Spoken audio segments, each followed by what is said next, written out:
And now, for your listening pleasure, here's Polizzi and Rose, covering the week of media, marketing, and digital content news. This Old Marketing. Take it away, boys. Hello, my friends. This is Robert Rose, and welcome to episode number 285 of This Old Marketing, recorded on Thursday, August 19th, 2021. And with me, as always, my good friend, my colleague, and a coach who would have never cut Tim Tebow, Mr. Joe Polizzi. Did that happen? That's right. Oh, yeah, it happened.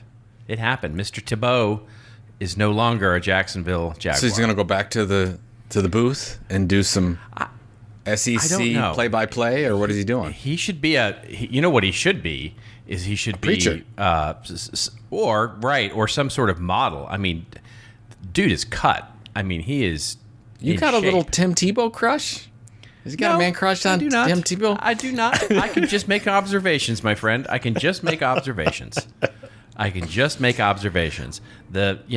look, it was not going to happen, for him. There's just no way. And then did you see, well, I don't think you did, but they showed him playing in the first preseason game, and he was just not good. I mean, he was just not. Well, here's the thing.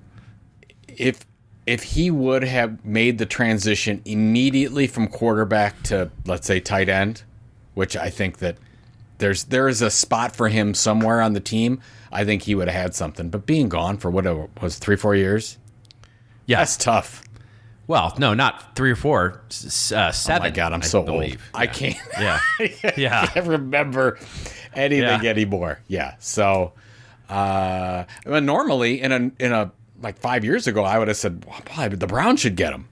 But we're looking okay now. We might not need Mr. Tebow. You've got you have an actual team. You don't need Mr. Tebow. Oh my God, the entire city of Cleveland is so excited. This is They should be. It's crazy, and I'm worried. I'm worried, Robert. I got to tell you, I think everyone is they've got Super Bowl or nothing in their head. See, that's the wrong attitude to have. Well, you know what? Maybe they don't. Maybe I'm projecting. I just don't want anybody to get too excited. I want to say, we got Kansas City first week, and we'll see how it goes, and we'll see if the offense comes together. We got a lot of new pieces on defense. We'll see how that goes. A lot of youth. I just want to take it one game at a time. Put each shoe on separately. Whatever. What is it? One pant leg at a time. Whatever that expression is. Something. You can bring a pant leg to water, but you can't put a shoe on left-handed. I don't know what it is. It's something mixed. So that is for sure. On another note, we've had some very big changes in the Polizzi household. We dropped off our youngest at the University of Kentucky yesterday. He is no more. He does not live here anymore. Wow. Yeah. Wow. So the nest is literally empty. I am torn. I already miss him. I do. It's tough because 2 days ago I wanted to throw him through the window because you missed that pounding up the stairs and the jumping up and down. It's the 1 or 2 o'clock in the morning on video games that he's playing and whatever the tapping and the whatever he's got going on with his games. But it's interesting with my youngest, and you know him very well. He's a little me, and we get into what some people would think are arguments, but it's how we talk to each other. So we will argue and play devil's advocate about all kinds of issues, and I don't have anyone that lost my friend. So I'm so excited for him.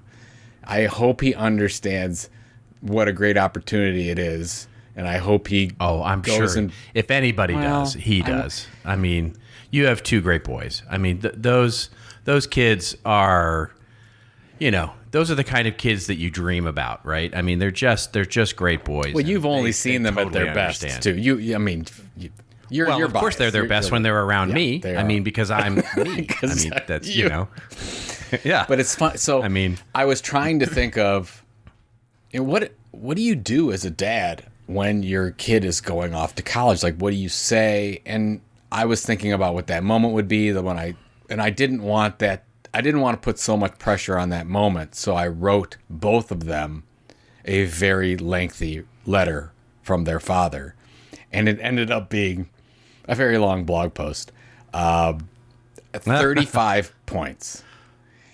And I hope they read it. And I'm sure they're going to look at it and like, oh, geez, Dad, are you kidding me? Top 35 reasons you should love your dad. No, I wanted to. I put in things like clickbait. Well, I put in things that I wish somebody told me this before I went into college. I hope you consider doing these things, and most of it's just around living your best life, looking out for other people, you know. But I did give the opportunity to say, you know, you are kind, you're so kind, you're so talented, you know. I just want you to lean into those things. Go break things, go find new experiences. So we'll see. I'm sure it was great. I don't know. That's great. Just the fact that you did it is great. I mean, that's, you know. I don't know. Those are the kinds of things that they will cherish forever. That's the kind of thing where, you know, they will literally make an NFT out of that because there can only be one of a kind of those things. I mean, I still have one of those from my grandfather. I mean, I've got many notes that he sent me. And one of them that I've talked about before is on my my shelf and framed, and I look at it I'm looking at it right now. And so those are the kinds of things that kids will cherish for forever. So it's great that you did that. It's some of these things. These things are so crazy. I'm looking at the one that I'm going to give my oldest next week because he goes off. We become empty nesters in a really quick period of time. It was supposed to happen, you know, in subsequent years, but it's happening a week apart because of COVID and all that stuff. But I'm like, one I have. Yeah. This is number 18. If you're at a party, always get your own drink. You know, things like that. Like, don't leave your drink. What the hell? Wait a minute. Hold on. Yeah. You know. Yeah. I'm serious. These are things that I think about. You know, if you're moving around, take your drink with you. Never leave it lying around for people to do something with. I mean, come on. This is just basic information that I think if you're 18, you don't know. It's good, helpful safety tip. There's no doubt about that. Right. Most of them are more loving, but But there are a few just hot takes. And less alcohol abuse, right? Yes. Now I have to make some changes to this. Yeah. So, yeah. And whatever. When you're getting an umbrella drink, make sure the umbrella doesn't fall into the glass. That's a thing, you know? I mean, most I would say that advice probably is given to women, young women, more than young men. Oh, for sure. But absolutely it is. But and for good reason. Yes, absolutely. But it's true for everybody. I mean, it's just a good, helpful. You know, it's. You don't even know how to respond. Like, what? What the heck? You know, it's just like, well, if you're gonna go down that road, I mean, so, you know, that's why there's 35 points. Okay, all right. So, anyways, just to wrap up this wonderful conversation that everyone's bored with already, we dropped him off at the University of Kentucky. We drop off my oldest at Mercyhurst in Erie, Pennsylvania. He's studying in cybersecurity. So there you have it. It's And by the way, I do have to say, University of Kentucky, their move-in process was as efficient as I think you could be. It was so you knew exactly where to go. They had people lining the whole way. You couldn't park on any of the streets. You were just there for move-in. You moved up your car next to two tables. You put everything on those tables. Somebody went and parked the car, and then there were helpers to take all your stuff, put them into grocery carts, and take them up to your room, and done. That's brilliant. It literally took 5 minutes to get his stuff from the car up to his 7th floor dorm room. That's it. That's fantastic. So I love that. That's fantastic. I mean, when stuff starts to actually work in this environment, I mean, as we talked about last week, and how travel is really broken for business travelers right now, to hear something like that is really refreshing. It was unbelievable. I was trying to think of some place that they missed it, but they didn't. I was expecting more time. We were supposed to move in at 2:30 in the afternoon. We got there at 2, and we were all done. Everything was where it needed to go. Everything was put away. It was 2:35, and I'm like, okay, well, and we just left him there. We just left him Bye. There. Bye. Bye. Yeah, see ya. Take your drink with you if you go to a party. See ya. Love you. Yeah. So anyways, anything going on with you before we talk about nothing news? Nearly that exciting, that is for sure. Although I have my drink with me, so I'm feeling pretty good about that. We've just been it's been a busy summer, which is, I'm just have all kinds of gratitude for. But, we continue to soldier on and try and evolve and deal with all the world things that are happening right now and just try and see where the light at the end of the tunnel is for so many things. But before we get started, this is not an affiliate link.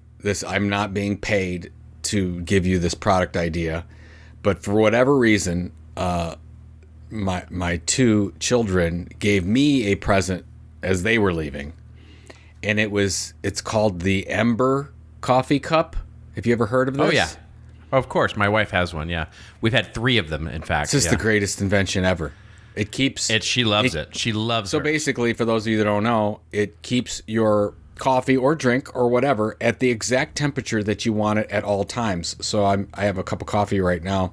It is at 135 degrees exactly, and it stays that temperature. And... It plugs in and it's amazing. I didn't know this existed, and I could not imagine a greater sign of love from my kids than them getting me this coffee cup. So, oh yeah, it's great. My wife, again, we've had 3 of them because she wears them out. I mean, literally every single day she uses them, and that's the one critique I have of the product is that, quite frankly, it wears out. You're going to find that it wears out pretty quick if you use it every day. Like what's just pretty charging quick? It, recharge. 6 months? I think hers usually last around 4 to 6 months. Oh, that's going to be devastating. Before the battery life gets unacceptable, right? Before you're like, hey, I'm just not halfway done with my coffee and the battery's already out. And then one other time we had one that the little plate that it sits on to charge. Yes. If that can often get like sort of tweaked where it doesn't charge correctly.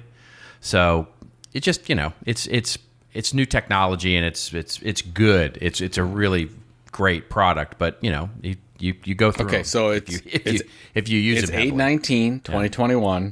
This is the 3rd time I'm using it. So I will do an update. We'll figure out how long it lasts. Right now, we're at 100% capacity. Everything is great. It is the greatest experience I've ever had with a cup of coffee, and we will go from there. Fantastic. I'm a little concerned now, though, that my battery's going to die. Then it's going to be even worse because I'm going to be holding a cup of coffee. And well, that's what my wife she came to expect, this amazing cup of coffee every day that would stay warm for hours, and it started to go down and down and down, and it became worse than not having one at all because she couldn't have her cup, right? And she's like, she couldn't go back. You can't go back to a regular cup. You've got to get another one.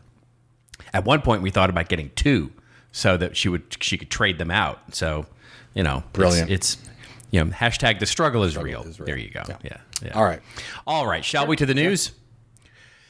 Well, folks, it's the dog days of August here, and so the news is a little slow, but we have some interesting stuff to talk about here. The first article that we'll talk about comes to us courtesy of the New York Times.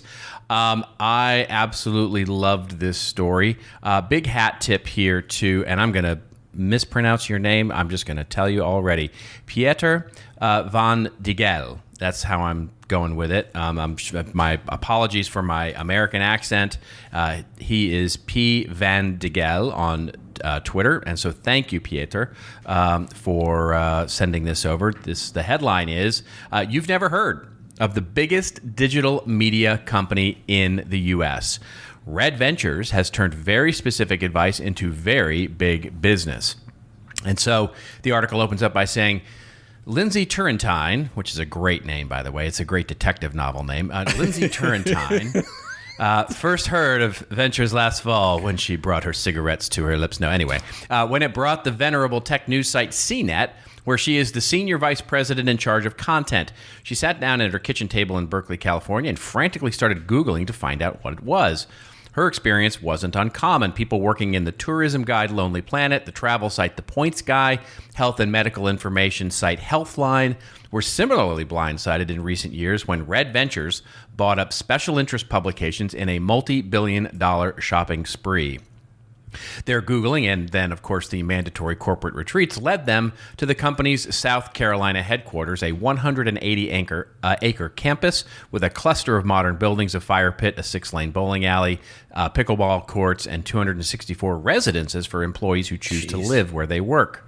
Red Ventures, which started as a digital marketing company, has attracted serious investments from private equity, helping obscure what is perhaps the biggest digital publisher in America, a 4,500 employee juggernaut with roughly $2 billion in annual revenues, a conservative valuation of more than $11 billion, and more readers as measured by ComScore than any media brand you've ever heard of, an average of 751 million visits every month. And the article goes on to talk about the CEO, who is very charismatic and all of that. And basically the article is a very, very wonderfully placed earned media from their PR company, I'm sure. Because it is a puff piece for sure. But it's absolutely interesting because, and here's my quick take, and I would love to get yours, Joe, is that this is a content marketing company platform just perfectly evolved, the evolved media company, where their revenue model, which is, of course, they have advertising and all those kinds of things across their many publications. But more importantly, and the article points this out, is their ability to keep people in the ecosystem and actually sell products. So, for example, they use the example of, users and visitors coming to Healthline, and then they slowly and start to, persuade them to move over to HealthBridge, which is basically a place where you can search for doctors and search for, other types of medical advice. And of course, they charge the doctors the ability to get into a listing there, and so they're monetizing that as a product. And so, and that also includes, by the way, product sales of other things like fishing line and, for fishing enthusiasts and all sorts of things. They're basically building a media plus products and services company that keeps everybody into an ecosystem. And I mean, it's killing marketing. It's content marketing. It's the perfect evolved media company. And I just love it for that. This is one of those articles that you're right. It's sort of a puff piece, but you just have to read it. So I just recommend looking at it because of a couple things. First of all, this is, hindsight is 20. We don't know where this whole thing is going, but this is happening more and more. We're talking about this as, this is one of the biggest media companies you've never heard of. But this is going to be the rule and not the exception. I think this is the kind of business. There's a couple things that Rick Elias, I believe, is the CEO. By the way, I didn't realize he was one of the ones that was on the Hudson plane, Miracle on the Hudson plane, which was an interesting thing. And I guess he talks about that a lot. But he says this is really important. I think we're a 20-year-old company that is still figuring out what we're going to be. By the way, that's a content-based business, because once you build an audience, you can sell all kinds of things. And that's what they're doing. That's exactly what you're saying. Like, they're selling credit cards, and they're matching up your health visits, and they're doing all kinds of things. They've got the Points Guy, and they've got CNET, and they've got all kinds of stuff that you'd never think that this is kind of the company behind it. The other thing that I think is really important, and they talk about it not enough in this article, but they talk a little bit about this type of model is our defense against Amazon, or the Amazons of the world. where you've got all these walled gardens that are setting up, where you've got Google and you've got Facebook and Microsoft, and they're all trying to build on their own fiefdoms. But then you have a company like Red Ventures where it can exist outside of that third-party data wall, if you will, and you can create your own first-party machine. I love this. Also, the fact that they purchased all these. I mean, they put this together. This was all, obviously a lot of venture capital money behind it. But I believe that if you are if you're listening to this and you're a marketer in a mid-sized technology company or you're a media company, you should look at this model and say, oh, we have opportunities, maybe not on this scale. Maybe you're not going to buy a $100 million property like Red Ventures does, but you can buy some of these niche properties and get to where you need to get quicker because of acquisition and not just waiting for it to come to you. I mean, this is just one of those times where we have to be aggressive in the next 2 to 3 years, probably. Really, really aggressive. The payoff will be 5 to 6 years. But they've got this right. There was a little bit. What did you feel about the conversation about some of the content sort of being on the borderline between church and state? Yeah, I think that's a valid conversation. I think I'll make 2 points there. One is there, and what Joe is alluding to is that toward the end of the article, they talk a little bit about how some of the journalism on some of the sites that they have acquired, most pointedly, they point to the Points guy, where some of the content might be a little more, salesy or persuadey.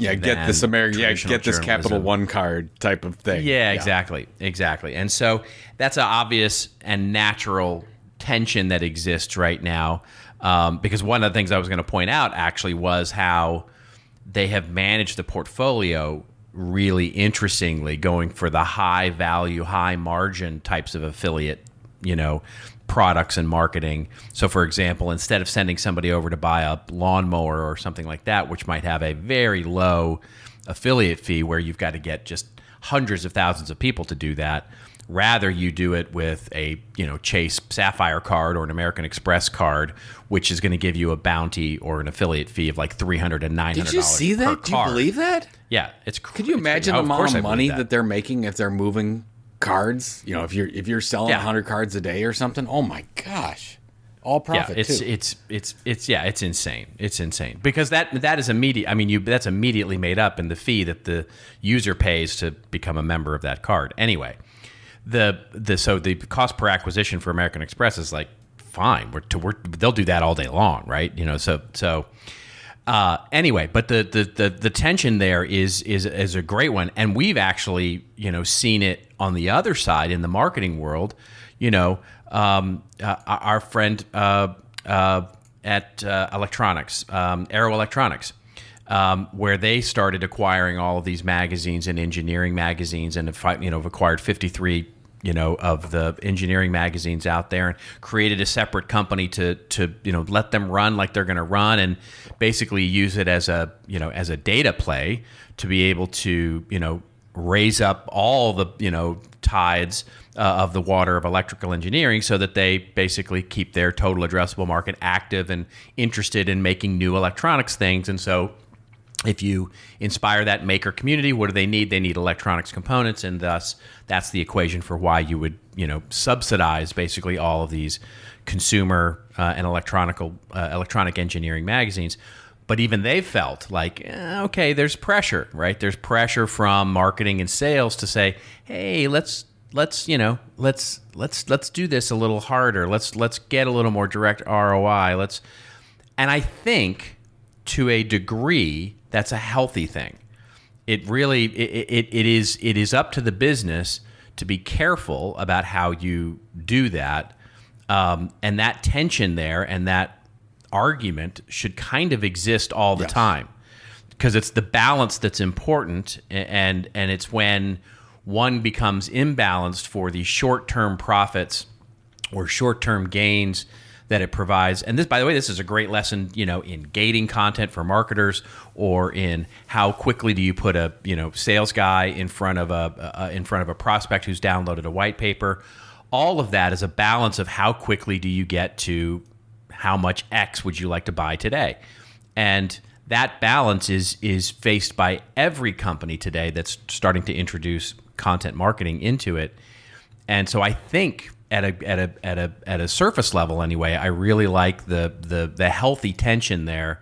And I don't mind that, because it's obviously them sort of trying to balance the news story a little bit. And so, we'll see, right? There are plenty of cautionary tales out there of, we used to tell the story in the workshop of, I can't remember which beverage company it was. It wasn't A&B, but it was another one of the big beer companies that purchased a great microbrew review site.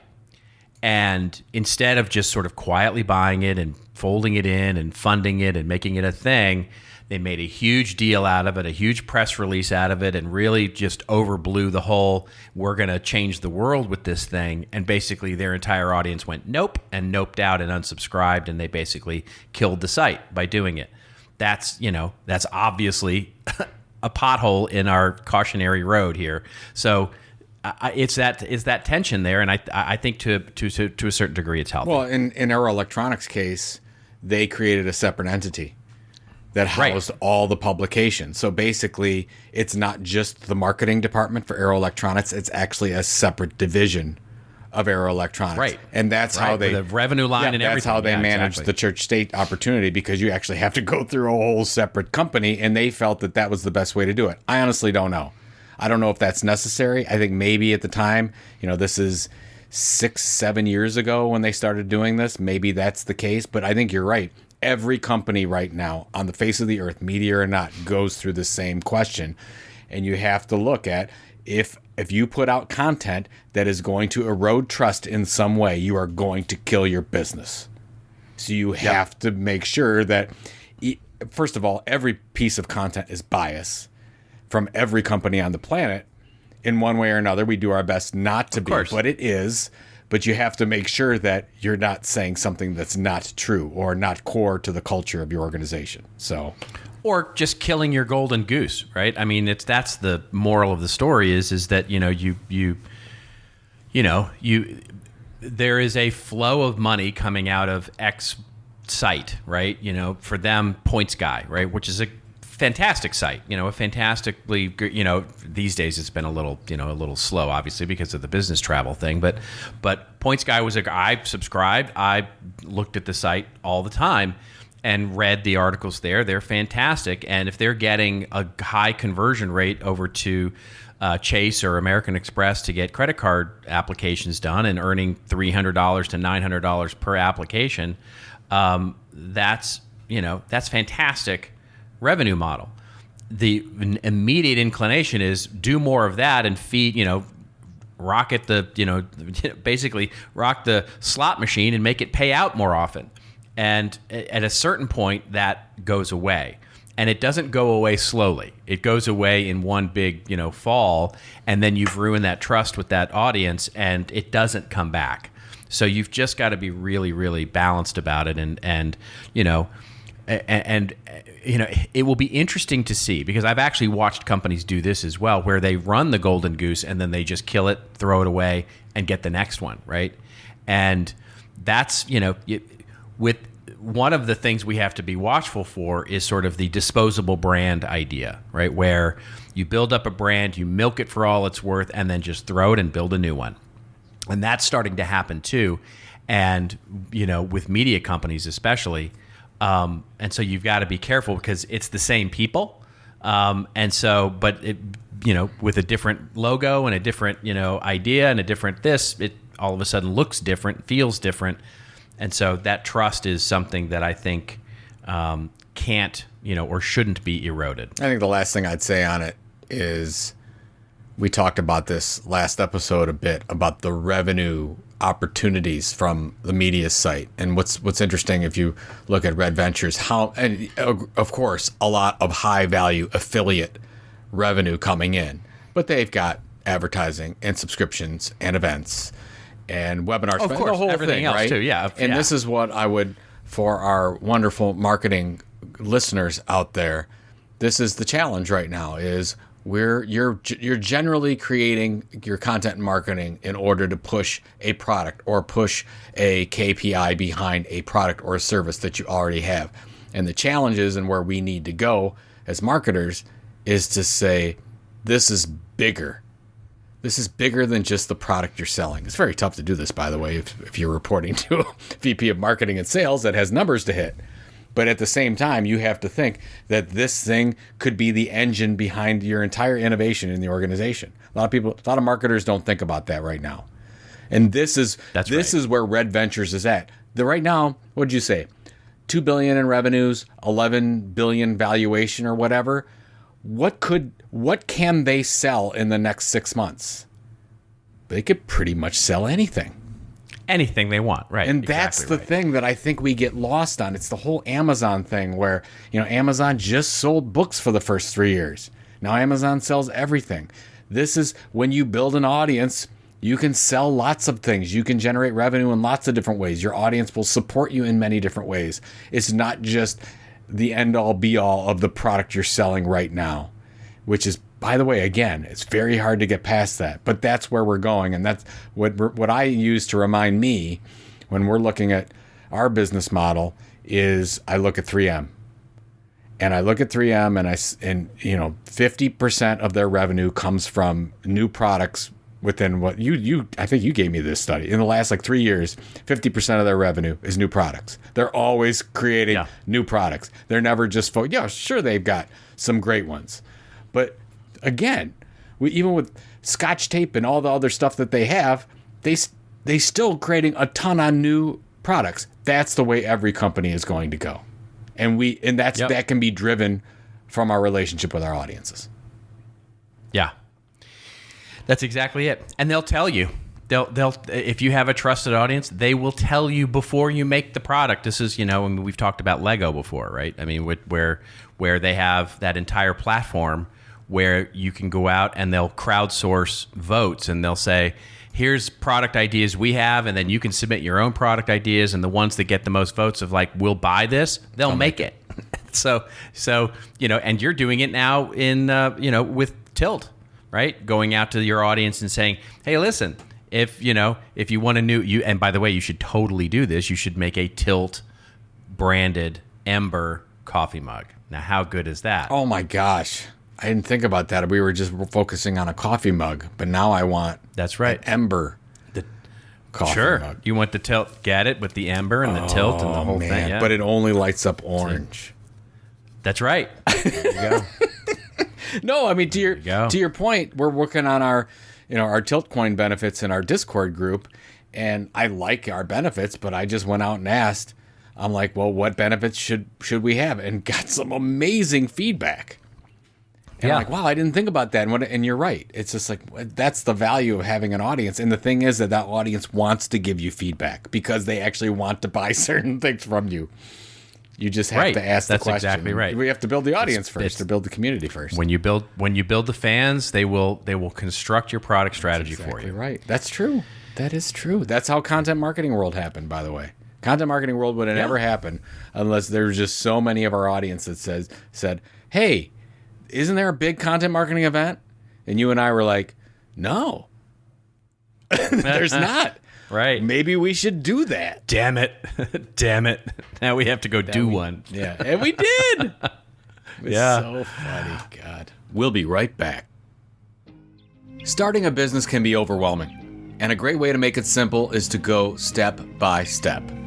The Online Business Academy offers simple, easy to follow, and completely free courses to help you find a business idea, create a business plan, build a website, and more. The short videos, bonus activities, and resources give you everything you need to take your business up and running.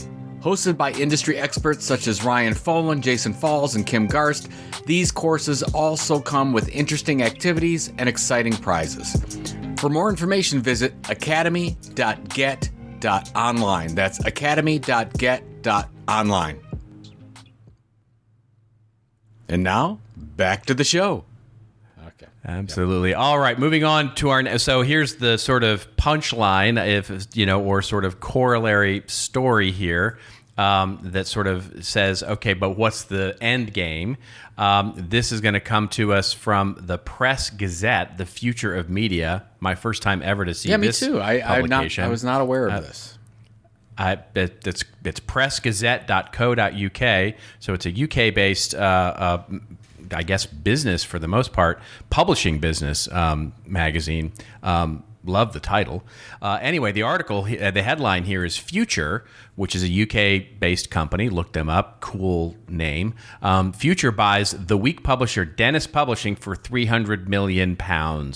That is a big number for Dennis Publishing. And they purchased it away from the private equity company that had owned Dennis Publishing previously. Future said the deal would expand its reach in the U.S., build upon its subscription revenue strategy, and deepen its presence in the wealth, knowledge, and B2B technology verticals. Future Chief Executive Zilla Bing Thorne said the deal will accelerate our strategy, enhance our content capabilities, and bring additional geographical and vertical revenue diversification. Boy, that is the most CEO press release written quote I've ever seen in my life. Accelerate our strategy, enhance our content capabilities, and bring additional geographical and vertical revenue diversification. She never said that. She never said that. I guarantee you she never said that. Because the next one is whilst materially increasing the proportion of recurring revenues across the group. No, she did not say that. I think she said it just like that. Wrote that. I do Her not name is believe Zilla. she said that. Zilla says whilst. Oh, Zilla says whilst for sure. However, or is it whilst? She didn't string all those words together in that tight of a sentence. Anyway, I'm trying to envision the owner from Ted Lasso would be whilst. Yeah. Whilst materially. Okay. No, whilst. Is it whilst or whilst? Whilst materially increasing the proportion of recurring revenues across our I think group. It depends on what Titles part of Great Britain you're from. Sorry. Oh, well, of course. Of course it does. Yes. I mean, there are regional dialects for sure. Anyway, we'll go through it. Exponent, which was the PE company which had previously created Immediate Media and Gorkana Group, bought out Dennis Publishing from the estate of its founder, Felix Dennis, for an undisclosed sum in 2018. Now, you may remember Dennis Publishing because Joe and I talk about it a lot, and we certainly talk about it in Killing Marketing because Dennis Publishing is the publishing company that published all those auto enthusiast magazines for so many years and then ultimately bought a car dealership and finance. So they actually sell the cars now as well as finance automobiles. By the way, a case study in the book Killing Marketing, by the way. Yes. That's right. Yeah. That's right. And so it's one of those, content marketing stories that are so successful there. So anyway, the article goes on to talk a little bit more about the acquisition and what Future's plans are for all of this. And it also breaks down in a really interesting way, I think, the revenues of Future, another media company on the grow here from the UK and coming into the US here. So fascinating case study story about acquisitions and what can happen once these evolved media businesses get to some size. I am in love with this chart that they have in this. So basically, there's two charts in here that I probably will print out and study for some time. One is Future. It says its Future's revenues soar following the company's expansion. So from 2005 to 2016 was basically peeling back some things, getting out of certain businesses, really trying to build up for this future expansion. And in 2016, there's this chart of, 20 companies? Over 20 companies they purchased. Yeah. 4 in 16, right. 2 in 17, 4 in 18, 4 in 19, 1 in 20, and 3 so far in 2021 that they purchased. This is just, I love this company. I absolutely love what they're doing because, again, I feel like I'm repeating myself, and I am, but they're taking advantage right now of basically money being not costing anything. So, it's the story. I remember it was 3 weeks ago. I listened to the Elon Musk interview with Kathy Wood, and it was on YouTube for free. And Elon was talking about the importance of using, fiat dollars right now because of the fact that if you wanted to put it into a European bank, you're making negative interest rate. It's actually costing you money to put it into a bank. Right. And money, if you wanted to actually, take out a loan right now, if you can get a loan, which let's say most solid companies will be able to get a loan right now, it's costing you nothing. You may even consider, I'm going to use the cash that I have to go ahead and make a larger percentage on some other investment and then take out debt to go buy all these media companies. I'm assuming that's what Future's doing. So anyways, just incredibly smart to take advantage about what's going on right now. And there's a lot for sale. There's a lot of really good companies for sale. And it's cooled off just a little bit. I don't know if you agree with this, Robert. Seems to be that 2-3 months ago, we were blazing fire, and we're still on fire here, but it's not going crazy. It seems to be maybe we're moving a little bit down from the bubble, but I see this happening for quite a bit more time. I think I think so many things in the world right now, have people's attention that there's a little bit of caution right now in terms of the general emotion of the market. Is sort of like, well, we thought we were done with all of this stuff, right? But we're not, and so I think there's a bit of caution in the air right about now. But what I actually do see is the desire to put work energy into this, right? So there is a lot of focus I'm seeing in brands all over the place of saying, let's not do what we did in 2020, which was to sort of pull the covers up over our head and, listen to the radio and sort of cry ourselves to sleep. It's like, no, let's roll up. We're going to be cautious about what we're doing now and investments we're making, but let's roll up our sleeves and get the real work done because that's really happening. That's my observation. Well, I mean, the amount of small, and let's get away for a second of some of these multi-million-dollar, almost billion-dollar deals. There are 5-figure, 6-figure deals going on right now that are there that we need to be looking at as marketers or as small media companies. It just amazes me the amount, and I get it. It's natural, especially for marketers. And you know this, you work with them every day. They always want to create. We got to do it ourselves. We got to create our own thing. I mean, maybe they're working with an agency, but it's got to be theirs. And I'm always like, why? Let's go. Why should we spend 18 to 24 months in building an audience when I can have one tomorrow with cash that's sitting right next to me that I'm not using? Right. But you have to make the case to the CFO. I think that's the challenge. What have you run into this situation? Like, are marketers talking more to the financial groups to set this? No, no, they're not. I didn't think so. No. It's right now. It is basic blocking and tackling. Nobody's going to their CEO. No marketer that I know is going to their CEO or their CFO saying, well, except for one company, and we talked about them last week. There are no marketers I know going to their CEOs and saying, hey, listen, we should basically look at acquiring, a media platform. Last week's news, may change some of that because that is a fully marketing and event-driven evolution for Salesforce, and it is, just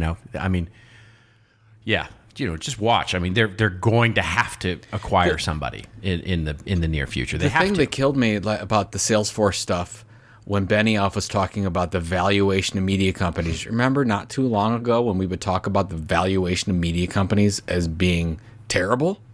Like, we don't want this media brand because it'll bring down the valuations of our tech company. Well, here's tech company now saying, I want to bring up the valuation of my tech company by adding media. My tech company, right.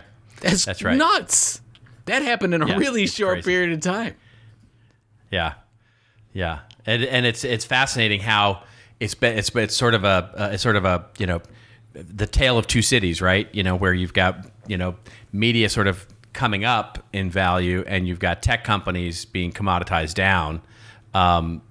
and much of it because of the democratization of technology. There's so little that is differentiating right now in terms of innovation. It's just, tech companies are finding ways to differentiate, and the ways that they're differentiating is becoming a multi-revenue platform company. And, Amazon's not differentiating on tech. I mean, it's certainly growing because of its tech with Amazon Web Services and the technology behind its e-commerce engine and all of those kinds of things. But it's differentiating and diversifying and growing because it's growing in the media business. And that is a fascinating trend. Well, who knew that you could differentiate through content? I didn't know. I didn't know this was a thing. I had no idea. Nuts. I had no idea. New for me. I'm just learning. Lost. I'm just a pea pod learning things. Okay. Oh goodness. All right. Do we have goodness. any? What did we have left? Do we have? Well, here we have. I'm going to give you the choice, chef's choice. Here we can talk about the New York Times story, or we can talk about the more information on the great. Oh, let's just do the quick New York Times thing, because I still think that people don't believe what's going on in email. So let's just do that. Sure, absolutely. So this also comes to us not through the New York Times, through Adweek. Another great example of trying to find a source of this story that didn't make me either subscribe or give my firstborn child away in terms of data. But anyway, by the way, the story we should note, really, really good opportunity right now is the not gate your content. It's so difficult to find a site today. At least some of it. It doesn't have to be binary, folks. Like either all or nothing. Anyway, get off on a rant. This article brought to you by Adweek, and basically the headline is the New York Times has debuted 18 subscriber-only newsletters. They've threatened to be a competitor to Substack, and here they go. Rumors have swirled for months, says the article opening, that the New York Times was working on a newsletter project to combat external pressure from platforms like Substack, and this morning, the publisher unveiled it. The Times announced on Thursday that it would be launching a suite of 18 new and existing subscriber-only newsletters, including 7 entirely original opinion newsletters, 8 formerly free newsletters, and 3 formerly free opinion emails. The program begins on August 16th, which would have been this week. Our suite of opinion newsletters will explore complex issues that matter most to our readers across topics like race, economics, language, technology, and more, said opinion leader Kathleen Kingsbury in a statement.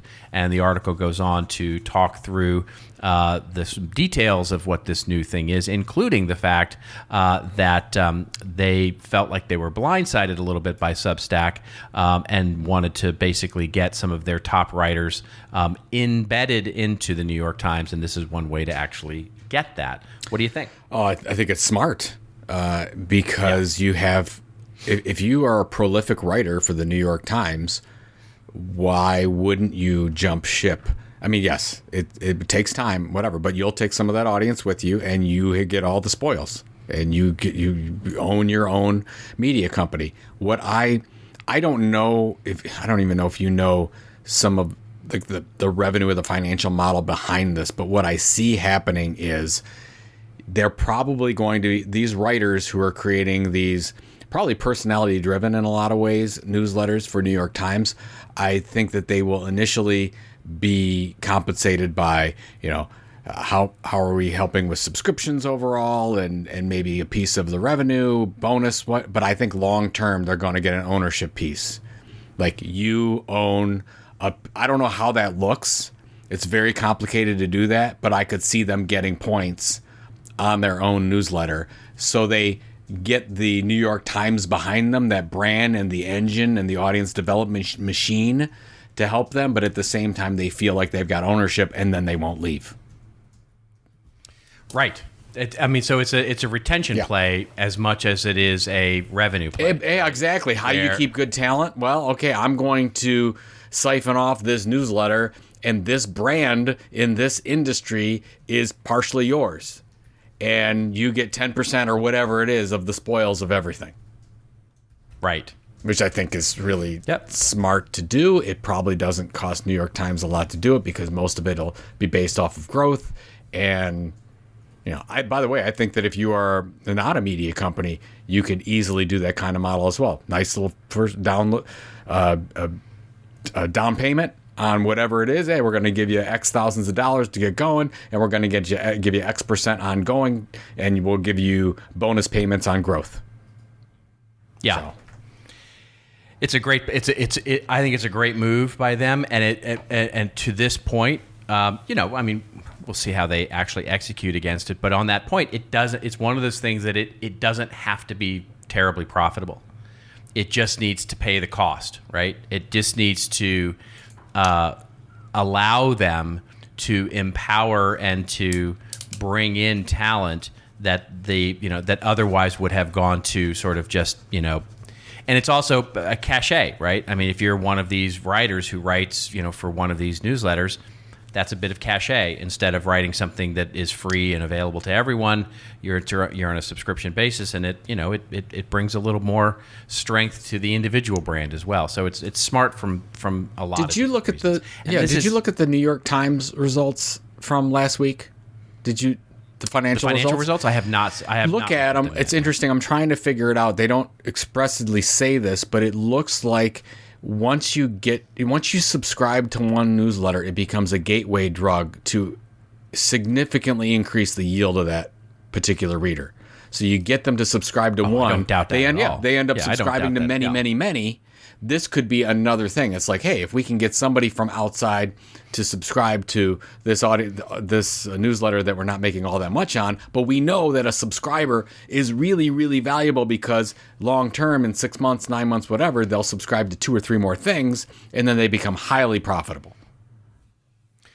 We saw that at CMI. Yes, we did. We definitely saw that pattern at CMI where if I'm forgetting the exact numbers, but it was something like once they did like 3 things, that's the number. They were highly, highly likely to do the 4th and 5th and 6th and 7th thing. Well, what we found was that it didn't matter which 3 they were subscribed to. It could be blog, webinar series, podcast, magazine. It doesn't matter. If they were engaged in 3 different things that we were doing, those were our highest yielding profitable customers. So that's what we found. So our goal, and I've talked to many people about this, is our goal was not to just get them to subscribe to the email newsletter. It was to move them from the newsletter to 2 more things. Yeah, because if we know we got them hooked on 3 different things, and we talk about this often, like wrapping your customers with content love. If you do that, then the potential opens up for significant revenue increase from that particular person. So, and that, folks, is a marketing funnel based idea that you can start to lay over your existing nurturing programs, right? Because that's exactly what we're talking about here, is nurturing people toward becoming a customer in their time, but always increasing your odds of becoming, of those things by getting them more involved in what you're doing. And if there's a theme to this show, that's the exact which is getting people involved so that they don't want to leave your ecosystem, right? So giving them not the same story over and over again at every stage of the buyer's journey, but different things at different parts of the buyer's journey, so that you're not repeating yourself, the same thought leadership at the awareness stage, and the same thought leadership at the interest stage, and the same thought leadership at the try now stage, and the same thought leadership. No, wrap them in that content goodness so that they feel part of your ecosystem and don't want to leave for all the things that they're interested in. That's the way to make to get better intent as they get deeper into your content. I always think it's such a missed opportunity when you sign up for, let's say, a newsletter in this case, and they immediately try to pitch you on a product. I'm like, no, send me on a content journey. Give me some, let me know, like, and trust you even more, and wait a little bit. And if you hold off, you could have a customer for life.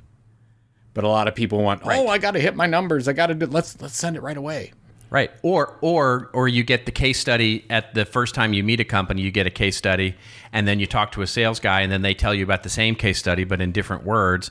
And then you get a demo, and in the demo, they tell you about the same case study again, but only in different words and more technical. And then you get to the buy side, and the testimonial they have for you to make your buy with the contracting group is a testimonial from the case study that you've now seen 5 times. It's like, that's not the way to do things. That you will get declining results from those ideas. It is you have to differentiate even from yourself at different parts of the buyer's journey. Amen. You should put that on a t-shirt. That'd be a long, really long t-shirt, but. All right, let's move to our rants and raves section where Joe and I go off on a little bit of a rant or a little bit of a rave over something that makes us feel like, we've just been cut by the Jacksonville Jaguars, or make us feel like we're in the presence of Tim Tebow and his glorious man-sized body. You do have a crush on him. I'm just saying, I'm just observing. I have. Do you want me to go first, or you want to go first? I have a very slight rant and a very glorious rave here. So let me just. So my rave. I'll do that first. Is a new platform that was launched yesterday, literally yesterday, with T-Brand Studios. And I just want to point this out because it's just amazing content, and it is sponsored content. So certainly, it's core to what T-Brand does. But they have launched a new platform called The Soul of Us. And as they call it, a storytelling journey into the Black experience in America. And it is, we'll link to it obviously in the show notes so you can go check it out. But it is absolutely just stunning work. It's just beautiful, beautiful work it just talks about very nuanced, wonderful stories, as they say, to expose the beauty and humanity of Black life in America. And making way for a shared understanding and shedding light on ultimately what makes Black lives truly matter. It's just a beautiful, beautiful platform. So I just highly, highly recommend you go experience it, and wanted to just take this opportunity to promote it. And it's sponsored by the Stars television network. So it's but very subtle. There's nothing in there that you would even really associate with Stars, but it's just fantastic. My very quick rant is a story that comes from Marketing Dive. I don't even know what to say, honestly. It sort of gets to this, certainly there's lots to say about what's going on with the sort of mob mentality of cancel culture in some cases, and sort of those kinds of ideas. But this is sort of that, in a very, very encapsulated way. So Megan Rapinoe, right? The women's soccer player. So I guess at some point during the Olympics, she knelt and took a knee and to protest, right? And so now there's this story that's coming out in Marketing Dive where the headline is 45% of consumers say Subway, who is one of her new sponsors, should drop Megan Rapinoe.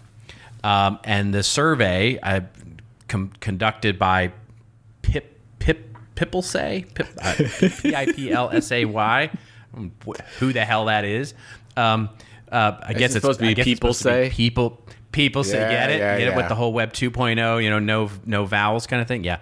Anyway, they found that nearly 45% of U.S. consumers say Subway should respect public sentiment of, who is what I want to know, and drop Megan Rapinoe as a brand ambassador, with 36% saying the brand should respect her opinions. The U.S. soccer star who appears in Subway's latest ad campaign is facing some backlash after kneeling during the Tokyo Olympics to protest racism. Consumers are split over whether protest against Subway over the controversy is justified, with 38% saying yes, 36% saying no, and 26% saying not sure. The division is starker among gender lines, with 61% of men saying protest is justified versus 39% of women. This is just, the story is nonsense, the idea is nonsense, and it's just, I guess in a way, it is a cautionary tale of where we are right now with influencer marketing and what we're doing with the stars and what, the risks that are involved in that. I have to believe that Subway is looking at this and sort of shrugging their shoulders and saying, go away and bother me about something important. But the fact that we're even having this discussion is just ridiculous to me. Is just a ridiculous thing to me. And so, we've talked about it many times on this show before with, Colin Kaepernick and others that have been canceled out of being sponsors of different brands and brands cutting ties with different stars. But this to me is sort of where we get to a tipping point of silliness because one, the data says nobody cares. And basically, and so even writing a story that say people care is silly. And I'm just going to question the whole data and methodology around people say. So just not wanting to throw people say necessary under a bus, but it's well. Do you fault, let's say, Marketing Dive for covering this? I do a little bit. It's their number one. Here it is. So you're right. I'm reading through this. It looks like no news to me, but it's their most popular article right now on their site. So yes, of course it is because of the headline, right? And because of who you're talking about. So they're making this a deal when it's not a deal. Correct. And further pushing people off to the sides. Correct. And honestly, this is the flip side of content marketing, right? Because Pipple says, if you go to Pipple Say's site, sorry, Pipple Say. I don't know if I'm saying that right or not. I think it's People Say. It's if it's English, it's not Pipple Say or Piple Say. I don't know if it's English. It's just I'm thinking that's the way it should be. It should be People Say. Anyway, I'm going to call it Piple Say or Pipple Say. I'm Pipple Piple, picked a pepper, puppa pepper. Anyway, the whole thing here is basically a promotional aspect of this celebrity endorsements research that they're doing here, which is of course front and center on their website, et cetera. And they're selling research, and I get it, right? I get that they're going to do this and this is content marketing strategy, right? Do some original research, get people to cover it, and away you go and repeat and profit. This is, to me, this is kind of the flip side. I don't want to say the dark side, but the flip side of content marketing, where we start inventing things to talk about just because they will drive clicks and links and those kinds of things. So I guess that's my real rant. Well, it's rant worthy. I have a very quick rave. I listened to this podcast yesterday while I was in the car on the way back from Lexington. This is my first million podcast. I'd never listened to one before. This is the podcast from The Hustle. And basically The Hustle was purchased by Hubspot. And HubSpot, and the guest for this, my first million podcast, is Dharmesh Shah, co-founder of HubSpot. This is recommended to me. Shout out to Paul Reitzer for saying I should listen to this, and he was right. There's two things specifically to this podcast that was interesting. By the way, if you want to know what it's like to be a billionaire and make decisions as a billionaire, it's a really good podcast to listen to. But specifically, Dharmesh talks about why they purchased Hustle. And really, it's this move to owned media. So he talks about how HubSpot needs to move to owned media and how important that is. And at the same time, he was talking about how different the Hustle's culture was from HubSpot, and he didn't see a problem keeping that separate. They're not like forcing integration of these two cultures. They want Hustle to remain like they are and go after certain articles and to be more aggressive. And he doesn't see the HubSpot culture like that, but there's not a problem in those two companies coexisting as partners, but just not, mixing all that often. So I thought those two things were really interesting. So if you're thinking about going out and buying a property, you don't necessarily have to push it and force it into everything else you're doing as an organization. Yeah, it is fascinating. Definitely worth. Have to go. The first 45 minutes. I would say the first 30 minutes mandatory listening. Yeah. All right. Well, that's a good tip. I'm gonna go. Check that out for sure. All right. What's up for you this week? Now we're getting the next one packed. And that's it. We're done. The kids are gone. No, they're not. Done. I got next week. Maybe I'll say that at the next episode. I got one more to do, so we're getting him ready to go. We'll do that whole thing, and then we'll see. What about you? What do you got going on? Just heads. I mean, it is crunch time here on getting some deliverables done for clients, getting some presentations created. It's hopefully a little bit of slowdown so I can think about the business a little bit and doing some business stuff and trying to get outside and into the fresh air and step away from the computer every now and again. So just keeping the lights on, as it were. Got to enjoy the last days here of wonderful summer-like weather. At least we are here in Cleveland, That's Ohio. Right. So there you go. That's right. All right, ladies and gentlemen. Well, that is it. If you want to get more goodness, by the way, share this podcast out with your friends, won't you? Just the more people you can be walking down the street with your headphones on and like, oh yeah, you're listening to This Old Marketing. Or if you're not, subscribed, subscribe or if follow you're not on subscribed, Spotify. get a subscription. Yeah, do those things. Get a subscription. Get Spotify. Do something. Come on. Don't be a not-doer. Be a doer. If you want to dive into any of the other 284 episodes, just get on over to our website, ThisOldMarketing.site. By the way, easy links there to subscribe via any platform that you really want to on. We want to thank the good folks at Radix for powering our ThisOldMarketing.site. If you want your own .site domain, get over to Radix and you can get your own .site domain. And until we meet again next week, remember, it's your story to tell. Tell it well. See you again on This Old Marketing.